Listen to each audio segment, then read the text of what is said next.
Meu nome é Cauã, hoje eu vou falar sobre a profissão de engenheiro automotivo. O engenheiro automotivo é responsável por projetar, desenvolver e aprimorar veículos como carros, motos e caminhões. Seu trabalho envolve garantir segurança, eficiência, sustentabilidade e inovação, acompanhando as novas demandas do mercado. Exemplos são os avanços em carros elétricos e híbridos, que buscam reduzir o impacto ambiental. Esse profissional precisa ser analítico, criativo e atento a detalhes, além de dominar áreas como matemática, física, tecnologia e software de simulação. É fundamental ter capacidade de resolver problemas complexos, trabalhar em equipe e acompanhar as constantes inovações da indústria automotiva. A renda na engenharia automotiva varia de acordo com a empresa, cargo e experiência. No início pode girar entre 4.000 e 7.000 mensais, aumentando para 12.000 ou mais com especializações profissionais em cargos de liderança ou pesquisa avançada. Podem ultrapassar 20.000 mensais. Para atuar nessa área, é necessário formação em engenharia mecânica ou automotiva, com duração média de 5 anos. Cursos de especialização em tecnologia automotiva, eficiência energética e mobilidade sustentável são diferenciais importantes, assim como o domínio de software, atualização constante. Oi, meu nome é João e hoje eu vim apresentar sobre o criador de conteúdo. O criador de conteúdo é o profissional que produz materiais digitais, como os vídeos, textos, imagens e podcasts, voltados para redes sociais, blogs e plataformas online. Seu objetivo é informar, entreter ou engajar o público, adaptando-se às tendências e ferramentas digitais. A renda de um criador de conteúdo é bastante variável, dependendo do público alcançado, parcerias e plataformas utilizadas. Iniciantes podem ganhar de 500 a 2.000. Não há formação obrigatória, mas cursos como marketing digital, comunicação, design, produção audiovisual e oratória ajudam a aprimorar o trabalho. Além disso, a prática constante e a utilização sobre ferramentas digitais são essenciais para o sucesso. Bom dia, meu nome é Júlia, eu sou da turma 103 da Escola SESI de Blumenau. Eu vou apresentar um pouco sobre a profissão de escritor. Bom, essa profissão consiste na produção de textos originais que podem ser ficcionais, informativos ou técnicos, destinados a livros, revistas, jornais, roteiros, blogs e outros meios. Seu objetivo é comunicar ideias, contar histórias ou transmitir conhecimento ao público. Um bom exemplo que está presente em diversos lugares são os livros, feitos para entreter o público. Um bom exemplo que está presente em diversos lugares são os livros, feitos para entreter o público que é destinado. Outros são os jornais, onde são escritos para transmitir informações à população. Bom, o profissional tem que ser criativo, observador e aberto às críticas, possuindo domínio da língua, capacidade de pesquisa e habilidade para estruturar narrativas envolventes ou textos claros e objetivos que possam transmitir as informações de maneira fluida. Como este exemplo, que é um livro de gênero de fantasia, onde o escritor teve que ter a criatividade para criar nomes, criaturas, locais, entre diversas outras coisas. Bom, a renda do escritor pode variar bastante, dependendo do tipo de obra, da editora, do público-alvo, da frequência das publicações e da experiência. Iniciantes podem receber de R$50 a R$200 por artigos curtos, enquanto autores de livros podem ganhar entre R$1.000 e R$5.000 anuais em tiragens menores. Escritores conhecidos ou que vendem muito mais podem ultrapassar R$20.000 mensais, especialmente com palestras curtas e eventos. Embora não haja formação obrigatória, cursos de letras, jornalismo ou escrita criativa ajudam a desenvolver técnica, estilo e compreensão do mercado editorial. O hábito constante de leitura e escrita também é essencial para a evolução do profissional e da profissão. E é isso. Boa tarde, meu nome é Mara Becerrão Torrontegui, sou advogada, mas antes de ser advogada, sou mulher, mãe e esposa. Mas escolhi a área da advocacia, do direito em si, quando eu ainda tinha 8 anos de idade. E meu grande sonho era ser magistrada, mas infelizmente alguns percalços no meio do caminho e eu não consegui atingir esse objetivo. Mas advogar não me frustra, ao contrário, eu amo a profissão, eu amo advogar, amo defender o direito do outro, discutir e buscar novas teses, novos caminhos, porque o direito ele é amplo, nunca tem um ponto, sempre existe uma vírgula. Então, o direito, a advocacia em si, a advocacia, porque o direito é muito amplo, né? Tu pode fazer uma faculdade de direito, mas pode se preparar para um concurso público, pode fazer a escola do Ministério Público. Fiz durante 6 meses a escola do MP em Itajaí, mas não me vi naquela função, como um representante da sociedade. Eu me vi que eu olhei para mim e vi que como advogada eu poderia fazer mais do que um membro do MP.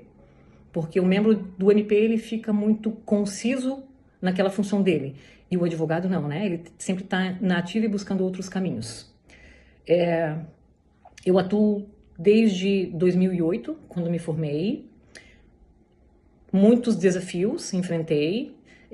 Saímos de uma faculdade onde ele não te dá um caminho para advogar. Na verdade, ele não te dá caminho nenhum, tá? Fazer a faculdade de Direito é um aprendizado. E você realmente passa a exercê-lo no seu dia a dia. Você aprende o que é o direito no seu dia a dia, no seu atendimento, olhando, né, a dificuldade do outro ou buscando o direito do outro.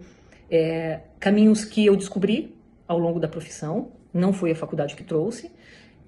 E para quem quer fazer direito, advogar, ser um membro do MP, uma magistrada, ou alguém que realmente queira trabalhar no gabinete, eu oriento que faça estágio no fórum, faça estágio nos cartórios, caminhe dentro do fórum. Todas as possibilidades para ser um estagiário e aprender lá dentro é muito importante, porque isso me faltou. Então, isso foi um grande desafio. Ir para dentro do fórum, ir no cartório, humildemente falar, olha, eu nunca fiz isso, eu não sei como faz, eu não sei qual é o caminho. Durante a faculdade, você ter amizades com os professores é muito importante. Diversas vezes liguei para os meus professores depois de formada, depois exercendo já a profissão, e muitas vezes eu brincava, olha, tô te ligando porque tu não me ensinou isso na faculdade, então eu preciso que tu me dê o caminho. E é muito legal esse tipo de amizade que tu faz com o professor, e daí depois que se forma passa a ser o teu colega. É muito legal, tá? Ir para um fórum e fazer uma audiência com um professor teu é um desafio também, e depois sair de uma audiência e o teu professor te olhar e dizer, realmente nasceu para isso. Então, são confortos que vêm durante a tua vivência como advogada, tá? A minha vivência como advogada. Lidar com pressão. Quem faz direito para advogar ou para ser magistrado, um membro do MP, vive na pressão. Advogar é pressão. Advogar a pessoa tem que ser corajosa. Ela tem que ser...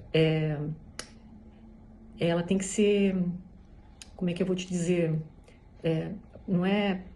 Ela tem que ser audaciosa. Ela tem que ser muito audaciosa. Corajosa, audaciosa. E ver aquele problema como teu, mas não sendo teu. Porque a partir do momento que tu passa a se colocar no lugar do cliente, você não acaba raciocinando ou analisando da forma correta. Então, essa é a pressão. Você saber a tua posição e a do cliente, resolver o caso sem se colocar no lugar do cliente. Você tem que ser totalmente imparcial, olhar de fora. Sempre ouvir os dois lados. Deixar falar. Ser mais ouvinte do que falante. E falar quando realmente for a tua vez de falar. E o advogado sempre tem a vez dele de falar. Quando nós saímos da faculdade, passamos a advogar no início, há muita ansiedade, né? A minha primeira audiência, eu estava muito nervosa. Imagina, falar por uma outra pessoa, buscar o direito dela, saber que tem uma outra pessoa, uma outra parte, com outro advogado, juiz, o assessor do juiz, o MP. Então, isso é uma pressão. Mas se preparar para esse ato e sair ali com o dever cumprido, isso dinheiro nenhum paga. E ver a satisfação, tá? Nem sempre o advogado vai ter o resultado positivo, 100%. Mas sempre diga para o teu cliente, eu vou defender teu direito vai até aqui, você quer até aqui, eu vou tentar. Mas nunca, nunca, jamais fale, eu vou resolver 100%. Eu estou aqui para te ajudar. Mas a cabeça do juiz e de quem está lá não sou eu que mando. Eu não tenho a caneta. Mas vou defender com ética e vou honrar a confiança que a pessoa, né, te deu, tá? Então, são desafios, são diários, tá? O direito, ele é amplo, ele tem... Você faz uma faculdade de direito, mas não necessariamente advoga. Não necessariamente vai para o MP, ou vai ser magistrado, ou vai ser um assessor de juiz. O direito, ele é muito amplo. Ele tem o direito imobiliário, que você pode trabalhar numa imobiliária, num empreendimento, uma construtora. Hoje... Tá muito atual, né? Na verdade, o mundo está muito moderno, né? Eu me formei em 2008, nós estamos em 2025. Então, eu sou de uma geração que viu toda a transformação em relação à internet. Então, me sinto felizarda por isso, né? Então, essa nova geração já vai entrar na internet, na era. Essa nova geração nunca vai pegar um processo na mão física, vai lá no balcão protocolar. Eu sou dessa geração ainda. Então, o direito... ele também está sendo ampliado devido à revolução, a estar sempre... A atualização hoje que existe, né? Então, tem o direito LGPD, que é Lei Geral de Proteção de Dados. Isso não existia, nem tive aula disso, mas tive que fazer pós para me atualizar disso. Então, existe o direito tributário, existe o direito previdenciário. E te falar qual é a melhor área é aquela que você mais se encaixa. A melhor área do direito é aquela que você faz e faz com prazer. Então, você, quando estiver escolhendo uma área, a identificação é sua. Eu, quando saí da faculdade, eu fui clínica geral. Pegava de tudo um pouco. Passei a área criminal durante 10 anos. Não faço mais área criminal, a não ser para os conhecidos. E hoje faço planejamento sucessório, holding, que é uma atualidade que não tinha na minha época da faculdade, que é uma área hoje do direito. Planejamento sucessório, holding, toda a área civil eu faço. No início da minha carreira fiz direito do trabalho, não faço mais. Então, com o tempo, você vai se aperfeiçoando e você vai vendo aquilo que mais você se identifica. E ganhar dinheiro, em que momento se ganha dinheiro, se a oportunidade financeira atual ela é boa, se o direito oferece oportunidades financeiras grandes, o direito, na verdade, ele te oferece inúmeras oportunidades financeiras, mas quem vai determinar o quanto você ganha é você. No início, quando eu me formei, eu trabalhava de segunda a segunda, sem feriados, sem descanso. Então, eu tinha uma rotatividade muito grande de clientes. Então, todo mundo que fazia, eu atendia, ia atendendo. E nesse meio tempo, eu fui o quê? Me aperfeiçoando e vendo, qual é a área realmente que eu quero exercer. Hoje, eu, com 16 anos de profissão, né? Quase 16, eu conduzo os meus processos e hoje eu determino quem eu quero atender. Mas isso depois de muita experiência, fui vendo qual é a área que eu realmente gostaria de ficar, porque existem fases, né? Então hoje eu com 46 anos, me olho e digo, não, eu só quero direito civil, planejamento sucessório, família, contratos, que é o que eu quero ficar. Mas no início é muita rotatividade, de segunda a segunda, o lado financeiro. O quanto tu ganhas é o quanto tu fazes, o quanto tu te dedicas. Por óbvio, hoje eu não tenho a carga de trabalho que eu tinha, mas o que eu me dedico são para alguns clientes que você acaba selecionando com o tempo e que te rende o que te rendia no início da tua carreira.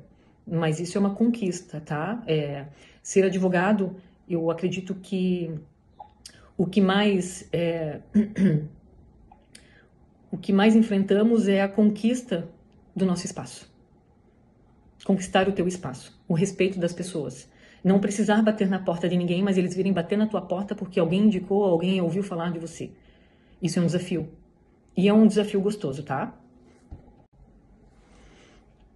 Eu, quando resolvi advogar, e desde o início da minha carreira, montei o meu escritório.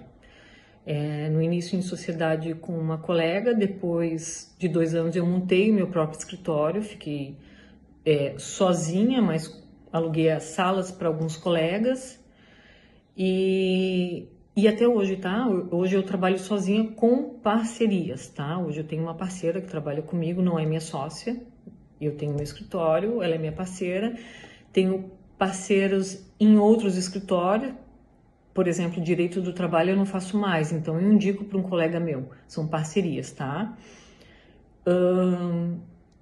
Eu realmente não sei o que é trabalhar para uma outra pessoa ou dentro de uma empresa, porque eu sempre quis ser autônoma, não me vejo trabalhando para ninguém, porque eu me sinto solta e sempre me senti assim. Então, já tive propostas para trabalhar em escritório de colegas, ser sócias, mas realmente não é o meu perfil. Então, dizer o que é melhor, se trabalhar como autônoma, no escritório de advocacia contratada ou numa empresa, não posso revelar o que é melhor. Mas nunca me arrependi de trabalhar por autônoma, né? Como se falam, mas por mim mesma, tá? Para se tornar um advogado, você precisa fazer a faculdade de Direito, tem um estágio, né, probatório dentro da própria faculdade. Após, é importante fazer pós. Se tiveres oportunidade de fazer um mestrado, importante, depois um doutorado é importante, porque isso tudo é o seu currículo como profissional. O que você quer para você. Então, eu fiz várias pós-graduação, não foi uma nem duas, foi algumas que eu realmente não sei mais a conta. Advogar, exercer o direito é estudar o tempo inteiro, todos os dias você estuda. E é engraçado porque quando eu era mais nova eu não gostava de ler. Realmente eu tinha preguiça, tá? Mas quando eu entrei na faculdade de Direito, tudo que eu leio todos os dias é tão natural que às vezes eu penso, nossa, mas eu li um monte hoje. E realmente, porque são leituras de precedentes que saem, né? São decisões que saem o tempo inteiro e o tempo inteiro tu tens que ler, tu tens que estudar. Mas isso é tão natural porque é tão prazeroso para mim fazer isso, porque realmente o direito, eu sou apaixonada. Se me perguntassem hoje o que eu faria depois do direito, ou se não fosse o direito, nem sei dizer. Porque, como eu falei, desde os 18 anos eu sempre fui tão apaixonada, era tão forte isso dentro de mim, que eu passei 2 vezes no vestibular para Ciências Contábeis. Fiz a matrícula uma das vezes e falei, não é isso que eu quero. Eu vou fazer direito. Minha irmã é contadora, até tinha pensado em fazer contabilidade para trabalharmos juntas, mas de outra forma nós continuamos trabalhando juntas, porque eu sou a parte jurídica da contabilidade dela e continuo fazendo o que eu sempre sonhei de pequena. Na verdade, realizei meu sonho, né? Porque isso também é importante, você saber o que você quer fazer quando adulta, né? Se é jovem, nós não sabemos muito para que lado ir. É até difícil alguém que saiba o que quer fazer. Eu realmente sou um ponto fora da curva, como muitos conhecidos meus falam, né? Porque eu sempre quis fazer direito. Por exemplo, o meu filho, ele fez o teste de aptidão e uma dos testes deu o direito também para ele. Direito, medicina, engenharia mecânica e o outro não lembro, foram 4. E ele até me perguntou, mãe, tu queres que eu faça direito? Eu falei, amor, eu quero que tu faça aquilo que tu vai se apaixonar. Porque eu sou apaixonada por direito. Eu amo o que eu faço. Então eu quero que tu faça uma faculdade que tu saiba que você vai olhar e você vai amar, e aquilo que te dá prazer te traz retorno em todas as áreas da tua vida. Então hoje ele é formado em engenharia mecânica. Bem sucedido, por sinal, tem 27 anos, está trabalhando numa empresa holandesa, e jovem, assim como vocês, hoje ele tem 27, ele começou a faculdade com 17, se formou com 23, novo, também 22, 23, assim como vocês. Então é importante decidir o que você quer fazer de faculdade, porque é a tua vida profissional, mas pesar. Eu vou amar fazer isso, eu vou ter prazer em fazer isso, como é que eu vou me sentir fazendo isso? E até pedir, né? Eu já tive aqui no escritório duas pessoas conhecidas que me pediram para passar uma semana aqui no escritório para ver como era, jovens, tá? De conhecidos, filhos de conhecidos, como era o andamento dentro do escritório de advocacia. E foi bem legal. Uma delas faz direito. A outra falou, não é isso que eu quero. Mas é importante, se vocês tiverem conhecidos que na área que vocês, direito, engenharia, arquitetura, e tiverem a oportunidade de passar 1, 2 dias, uma semana, para ver o ritmo que antes de realmente fazer a inscrição do vestibular, ir para a faculdade, ter esse contato. É importante também. Fica uma dica, tá? Espero que eu tenha respondido todos os questionamentos, talvez não de forma como eu recebi as perguntas, mas se tiver qualquer questionamento que eu acabei não respondendo, fique à vontade em me mandar a pergunta. Parabenizo o teu professor, Marcos Pomer, por fazer essa interação com vocês, para vocês refletirem no interesse profissional de cada um, nessa idade de vocês, que é muito difícil, né? Ter a maturidade para essa escolha, porque essa escolha é para a vida inteira. Parabéns ao professor por isso. Agatha, espero que eu tenha tirado todas as tuas dúvidas, mas sempre estarei aqui à disposição. Inclusive, fica à vontade se quiser passar um dia, 2 ou uma semana aqui no escritório para conhecer o andamento de um escritório de advocacia, ir no fórum, te levo nos gabinetes para conhecer, para tirar qualquer outra dúvida que tu tenha. Espero que eu tenha respondido todos os teus questionamentos, todas as tuas dúvidas. Aproveito para parabenizar o professor Marcos Pomer por ter dado esse trabalho para vocês de interação, para vocês refletirem no que querem realmente fazer profissionalmente. Parabéns, professor, e Agatha, estou à disposição.